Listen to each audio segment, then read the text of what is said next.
السلام عليكم ورحمة الله. ازيكم يا حبايبي؟ عاملين ايه؟ يا رب تكونوا بخير. النهاردة فيديو جديد ويوم جديد، روتين جديد. النهاردة طبعا عارفين ان انا بتأخر كتير قوي عليكم، والله بحاول بقدر الامكان اني ما اتأخرش، بس يعني بتحصل ظروف هي اللي بتضطرني ان انا اتأخر.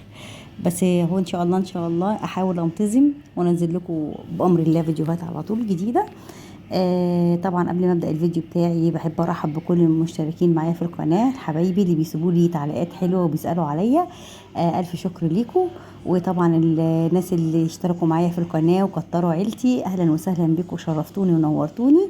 وطبعا لو انت لسه اول مره تشوفي قناتي، اتشرف طبعا بوجودك معايا في القناه، والعيله بتاعتنا تكبر بيكي اكتر واكتر، وتشتركي معايا في القناه وتفعلي زر الجرس على الكل عشان توصلي كل الفيديوهات بتاعتنا. نبدأ بقى الفيديو بتاعنا بالصلاة والسلام على سيدنا محمد صلى الله عليه وسلم. طبعا الفيديو بتاعنا النهاردة روتيني ابتدى ايه من الغداء. كده عملت معاكم كده، طبعا نص الفيديو والوصفة عدت. عملت معاكم كده صينية فراخ بالخضار، حاجة كده ايه سهلة ولذيذة. طبعا اليوم ده كان يوم اللي هو التراب الجامد ده، والجو كان مطرب وحر، وواحد مش طايق اصلا يعمل اي حاجة. فقلت اعمل اي اكل خفيف كده في السريع، فعملت الفراخ التتبيله بتاعتها اللي هي البسيطه دي، طماطمايه على بصلايه، على التوابل بقى بتاعت الملح والفلفل والكزبره الناشفه والبابريكا والثوم البودر، ومعلقه صلصه وحبه زيت وعصره ليمون. وعملت ايه الخلطه كلها مع بعضيها كده. حطيت نص الخلطه، ضربتهم في الخلاط، حطيت نصها على الفراخ والنص التاني على الخضار المشكل بقى، اي خضار عندك. انا كان عندي كوسه وجزر وبطاطس، حطيتهم مع بعض. انتي اي خضار عايزاه حطيه. وعملتهم كده ودخلتهم الفرن، وطلعت بالشكل اللي انتوا شايفينه ده. كان اسهل غدا بصراحه في الوقت ده، كان الجو مطرب والواحد كده كان الجو حر ومش طايق نفسه. عملت جنبيهم شويه رز وطبق السلطه بتاعنا الجميل، بما اننا طبعا بنعمل دايت، فانا لازم نحترم نفسنا وندخل كده شويه خضار معانا و شويه لسان عصفور. يا جماعه اللي بيعمل دايت مش لازم يحرم نفسه من كل حاجه. طبعا انا عملت دي ما كانش فيها دهون، كلها في قلب بعضيها كده استوت. فطبعا ناكل من اكل البيت بس بكميات صغيره. مفيش حاجه بقى نعمل اكل خاص والحاجات دي كلها، الواحد بيزهق ويمل من الرجيم بسرعه ويسيبه. لكن بنعمل بقى الاكل وناخد منه حاجات صغيره كده. يعني اهم حاجه نبدا بالاول بطبق السلطه، وبعد كده نخش على البروتين، وبعد كده بقى نكمل بقيه اكلنا ده لو لسه في مكان يعني. بس كده. بعد كده بقى خلصنا الغدا. طبعا انتوا شايفين المطبخ ايه اللي فيه اكل، إيه مكان الغدا بقى. والفرن كان وقع فيه حاجات من ما كنت بعمل في الصينيه، راحت وقع مني شويه صلصه كده. فقلت بقى ايه لازم نغسله وننضف اول باول كده، فغسلته. وطبعا لازم التنظيف في البوتاجاز ده على طول، انا لازم ايدي فيه من جوه انضف فيه كده، عشان ايه ما يبقاش فيه دهون متراكمه او حاجه. فبعد ما بخلص كده لازم البوتاجاز كله بقى، اذا كان اشتغلت على عيون فوق بنضفها، اذا كان اشتغلت في الفرن من جوه لازم انضفه. ده لازم كده على طول بعد كل وجبه لازم انضف البوتاجاز. بس كده. وانا بطلع الصينيه شويه صوص كده وقعوا باب البوتاجاز، فقلت لازم ايه انضفهم كده في السريع. طبعا كان في هنا بقى مواعين انا لسه كنت غسلاها وسايباها تتصفى. طبعا طول ما انا بطبخ في مواعين بتطلع، فلازم ايه اسيبها تتصفى كده. فهاخدهم بقى ارصصهم في مكانهم، عشان ايه افضي الصفايه دي عشان نحط المواعين الجديده. وطبعا هعمل بس هغير كده مكان ديكور كده في المطبخ، ان شاء الله يعجبكم وتقولوا لي رايكم ايه فيه. طبعا دي لازم كل مره كده بعد ما بخلص المواعين لازم اغسلها، زيها زي اي طبق يعني ما بركنهاش. هي دي طبعا الخضره دي مش بتاعتها، يعني هي الصفايه دي بتيجي كده. بس طبعا لقيتها بتنزل الميه كلها على الرخامه وتبهدل الدنيا، فقلت اما احط دي، كانت عندي قديمه فاخدت اللي هي القاعده بتاعتها دي حطيتها. يعني بتشيل الميه بتصفي في قلبها وبعد كده بغسل. طبعا هي مش الشكل مش هو بس يعني ايه ادينا بنتصرف على بال ما نشوف حل فيها. بعد كده بقى غسلتها، وهغسل بقى طبعا الرخامة اللي كانت عليها، عشان هنقل طبعا النظام خالص. هنقل الكوفي كورنر ده من مكانه، هحطه في الحتة دي، ونظبط كده الدنيا شوية، عشان بقالنا كتير ما بنعملش حاجة وقاعدين كسلانين. فقلت طبعا اغسل الرخامة كده، عمر ما يسلمش برضو حاجة جت عليها زيت سمنة اي حاجة، فلازم تبقى نظيفة. وباخد طبعا ايه بعد كل ما بخلص الاكل، عشان بس ايه دايما ايدينا تبقى في الحاجه كده وتبقى الحاجه نظيفه. ما انا لما طبعا كان الشباك مليان تراب، مش قادره اقول لكم الدنيا كانت عامله ازاي في التراب. فطبعا انا ما بحبش الكلام ده. فبصوا التراب فقلت بقى ايه المعه كده بالمره، ولو ان كان لسه برضو اليوم فيه تراب، بس ايه كان الشكل مش عاجبني. فلمعته كده وقلت ايه لما التراب بقى ياخد مرحلته ويخلص نبقى ايه نشيل الدنيا وايه ونعمل. طبعا هما اليومين دول ايه يومين الرياح الخمسينية وكده، فيا رب يعني ايه يكفينا شرها ويعديها على خير يا رب. بس فهغسل بقى الصفايه كده زي ما انتوا شايفين. في حاجات كتيرة قوي معرفتش اصورها عشان كنت الستاند كان مكسور، فما كنتش عارفه احط الموبايل فين، فكنت بصور بايد واحده، يعني بعمل بايد بصور بايد والتانية كنت شغاله بيها. فهتلاقوني في حاجات كتيرة قوي في الفيديو وما عرفتش اصورها يعني. بس صفيتهم كده بقى واغسل الحوض واغسل المواعين. طبعا انا ما حبيتش احط لكم فقره المواعين دي انها كتير قوي بتشوفيني وانا بغسل المواعين، بس كنت خلصت بقى المواعين بتاعتي ودخلت على البوتاجاز. بصوا حتى البوتاجاز من التراب عامل ازاي، هو مطرب يعني كان مطرب، بعدين كنت مكان ما طبخت عليه فحسيته كده انه ايه مش حلو، يعني كانت كميه تراب يعني الحمد لله. فهشيله بقى كده والعيون وكله واغسله غسله تمام متينه كده،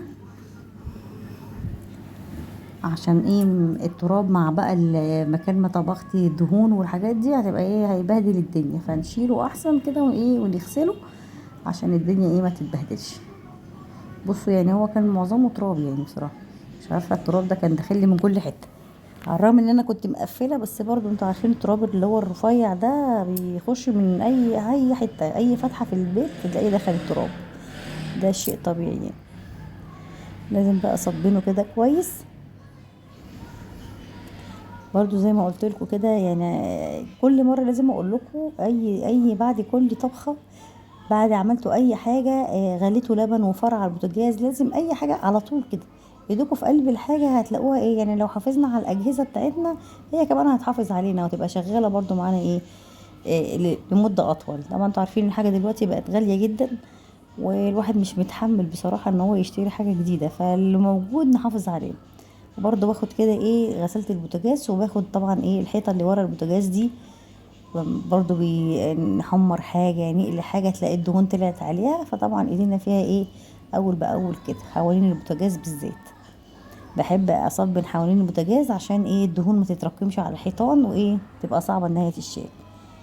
غسلنا بقى البوتاجاز كده. بصوا بقى طبعا الفرق ابتدى يبان، كان الاول تراب ودهون وبتاع كانت الدنيا معتمة، بصوا دلوقتي ابتدى ايه يلمع اهو. طبعا هنشفه كده بقى كويس واشيل كل الصابون اللي عليه ده. واخدت انا بقى العيون والحوامل بتاعته وغسلتها غسله تمام كده على الحوض، وسبتها تتصفى على بال ما ايه اخلص البوتاجاز. اهم كده خلاص غسلتهم. احط بقى ايه كل حاجه مكانها. يعني انا بصراحه ما بحبش يعني ايام التراب دي انا ما بحبهاش، انا ما بقدرش اخد نفسي من التراب، وغير بقى ان الدنيا بتتبهدل، واحس مهما نضف برضو الدنيا متبهدله. يعني الحمد لله كمان اليوم ده راحت المطره ممطره، لولا كده ان الجو هدي شويه سبحان الله يعني. بس خلاص كده ايه خلصت البوتاجاز زي ما انتوا شايفين كده بقى زي الفل، والحيطه اللي وراه وكله تمام. نخش بقى على المكان اللي انا هغيره، طبعا مكان الشاي والقهوه الكوفي كورنر بتاعي اللي انا عاملاه هشيله طبعا من المكان ده خالص. حاسه ان العليقه بتاعت المجات في ناحيه والكاتل والبقيه الحاجه في ناحيه تانية، فقلت طب وليه، طب ما انا ممكن ايه او يعني هوديهم هناك كده، عشان طبعا مش هعرف انقل العلقه دي، فهودي انا بقى الدنيا دي كلها هناك. وكده كده في فيشه قريبه من المكان ده فهوصل فيها الكاتل، وتبقى هناك بقى اتنقل هناك كده ويبقى كله مع بعضه بدل ما كل حتى حاجه في ناحيه يعني. هصبن دي برضو كده، وهصبن بقى الحامل اللي هو انا بحط عليه الحاجه ده اللي انا بعشقه بصراحه ممتاز جدا. وهشيل طبعا اللي هي اي لاف كوفي دي البرواز ده هحطها برضو الناحيه التانية عشان تبقى ايه الدنيا كده ايه متناسقه مع بعضيها. وطبعا قولي لي رايكم ايه في التنسيق الجديد اللي انا عملته. طبعا شويه بس كده وايه انا ما بنزلش والله كتير، فعايزه انزل بقى يعني اجيب شويه ديكورات كده عشان ايه نغير بيها الدنيا شويه. والتغيير مطلوب يعني حاجات كده تبقى بسيطه برضو ومش مكلفه وواحد يغير بيها. وعايزاكم تقولوا لي رايكم لو جبت الاستيكر بتاع الرخامه دوت، هل هو عملي؟ لو في حد مجربه قولوا لي، يعني لو الاستيكر ده بيغير الشكل، واللي هو الفوم اللي هو الحراري ده، ولا مش عارفه هو اسمه ايه، الحجري، الفوم الحجري اللي بيتحط على الحيطان ده، هل الحاجات دي يا جماعه عمليه فعلا ولا بلاش منها، شكل على الفاضي ومضيعه فلوس؟ يعني عشان لو كده الواحد اللون البني ده بيقفل الدنيا، يعني غير مثلا لو حطينا لون فاتح او حاجه، فهل الموضوع يستاهل ان الواحد يعمله ولا بلاش منه، نخلينا كده في الحاجات الطبيعيه بتاعتنا؟ بما ان انتوا عارفين ان انا بحب بقى ادلق في ميه وصابون وحاجات من دي، هل الحاجات دي هتستحملني ولا بلاش منها؟ هنا بقى غسلت الحاجات كده كلها عشان ابتدي ايه. طبعا الحوض صديقي لازم يتغسل، انا بحب الاقي الحوض يبقى نظيف كده ويلمع، والصابون ده ينزل كده فيه، يا سلام. فمستنيه رايكم تقولوا لي على موضوع الاستيكر ده، هل هو فعلا حلو اجيبه واجرب ولا هيبوظ الدنيا ولا ايه؟ قولوا لي رايكم برضه في الكومنتات كده، كله يقول لي. بس كده خلاص خلصت غسيل الحاجه، هنقل بقى طبعا هنا خلاص المواعين دي اتصفت، هنقلها طبعا، هشيلها ارصها مكانها عشان ايه افضي الرخامه الناحيه دي، وانشف برضو تاني كده عشان لو في ميه ولا حاجه. هي المشكله في الرخامه دي ان انا ما بحبش احط عليها حاجات كتيره، ان الميه بتاعه الحوض بتجري عليها على طول، يعني هو اللي عملها خلاها مايله كده، فاي ميه بتيجي على الناحيه دي تلاقيها جريت على جوه. يعني انا كنت حاطه الفرن الاول هنا على الرخامه دي بصراحه، يعني اتبهدل خالص على بال ما عملت له العلبه بتاعته. فهي دي المشكله، ان انا ما بعرفش احط حاجه على الرخامه دي. بس بقى ايه، يعني ايه، بحاول بقدر الامكان ان انا ايه ما اجيبش ميه. هنا بقى ايه، هحط بقى الحامل كده الناحيه دي، ناحيه المجات اهو، وال الهولدر الخشب دوت اللي هو بتاع البيتزا ده، بيدي برضو شكل كده حلو. وجبت الكاتل هحطه الناحيه دي برضو. يعني انا عايزه اخد رايكم برضو في التنسيق اللي انا عملته دوت، هي برضو حاجه مؤقته عبال ما ايه، يعني الواحد يجيب شويه حاجات كده يغير بيها الجو. طبعا الكوسترات اللي هي السيليكون دي عندي بقالها كتير قوي، فبرضو ايه الموضوع معايا بينك في موف، فالحكايه ايه ماشيه مع بعضها. دي برضو زهريه كده عندي، فقلت احطها تدي شكل. الكوستر التاني دي بقى يا جماعه، عشان في ناس سالتني ده شمعه، دي شمعه اللي هي المعطره، بس انا طبعا ايه ما بشغلهاش، يعني انا حطها شكل كده. والزهريتين بتوعي اللي ابني مرطف واحده منهم مطلع الزرع بتاعها. بس كده بصوا الشكل، يعني لسه الشكل النهائي ما كملش. هجيب بقى طبعا دي عشان نحطها هناك، عشان يبقى الركنه كده ايه زي ما انتم شايفين، اي لاف كوفي. قولوا لي الشكل كده ايه، حلو ولا عايز في حاجه تتغير؟ يعني انا شايفه ان كده احسن من الاول، يعني كله كده ايه الكورنر كله مع بعض. بس كده خلصت الرصه بتاعتي. وبعد كده الميكروويف طبعا لازم كده اخده تلميعه، بما اني بنسخن فيه عيش وبنسخن فيه اكل كتير قوي فبيتبهدل. وطبعا الرده دي مأساة بتاعت حياتي كلها الرده، فهو بيبقى نظيف بس الرده اللي بتبقى مبهدله. بس طبعا لازم كل شويه انضفه على طول عشان برضو الرده ما تاثرش فيه. زي ما قلت لكم الاجهزه دلوقتي بقت غاليه، والواحد مش مستحمل ان هو حاجه تبوظ، وربنا يعني ايه يلطف بيه، فلازم ايدينا تبقى في الحاجه كده على طول وننضفها. خلاص كده مسحته ونضفته من جوه ومن بره. خلاص كده بقى ايه الدنيا ابتدت تروق. دي على طول انا لازم احط عليه كده فوطه من فوق، عشان برضو لو اي دهون او حاجه طارت ما تنزلش على الميكروويف على طول.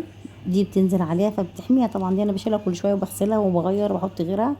بس كده بصوا الناحيه دي الرخامه بقت فاضيه، وكله كده الكورنر بقى هناك مع العلاقات بتاع المجات كله مع بعضه كده. قولوا لي الدنيا بقت عامله ازاي برضو. او بصوا الشكل. بس كده بقى خلاص المطبخ يعني بتاعنا خلص والروتين بتاعنا خلص كده. الفيديو بتاعي النهارده خلاص خلص برضو كله خلص. اتمنى يا رب الفيديو النهارده يعجبكم، وما تنسونيش بقى تعملوا لايك وشير وتشتركوا في القناه، وتقولوا لي رايكم في الحاجات اللي انا سالتكم عليها في الكومنتات. اشوفكم ان شاء الله على خير في الفيديو الجاي. شكرا ومع السلامه.